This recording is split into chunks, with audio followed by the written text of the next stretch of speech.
사람에게 해줄 수 있는 가장 좋은 일은 글을 쓰는 법을 가르쳐 주는 것이에요. 왜냐하면 글쓰기를 배우는 건 곧 생각하는 법을 배우는 것이기 때문이에요. 제가 대학교를 다니며 제일 놀랐던 건 아무도 학생들에게 왜 글을 써야 하는지 알려주지 않는다는 거예요. 그냥 이렇게 말하죠. 이번 과제 써오세요. 왜요? 학점 받아야 하니까요. 하지만 그건 진짜 이유가 아니에요. 글을 써야 하는 진짜 이유는 생각하는 힘을 기르기 위해서예요.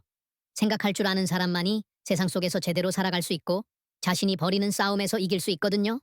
그 싸움이 꼭 나쁜 싸움일 필요도 없어요. 세상을 더 좋게 바꾸는 싸움일 수도 있죠.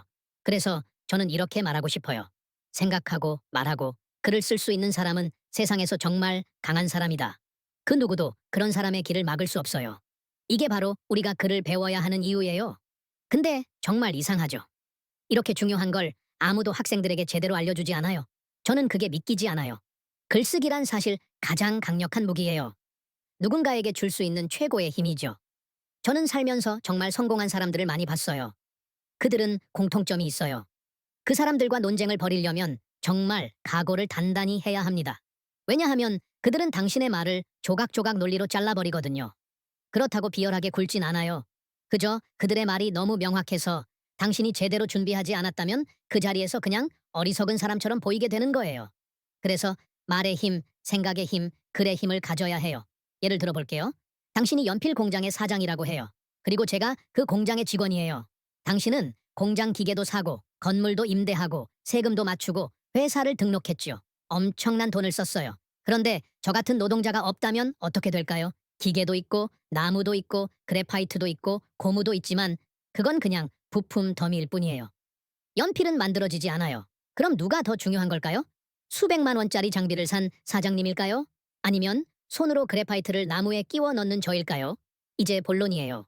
만약 당신이 자신의 생각을 조리 있게 정리해서 말할 수 있고 사람들 앞에서 발표하거나 제안을 명확히 할 수 있다면 세상은 당신에게 돈을 주고 기회를 주고 영향력을 줍니다.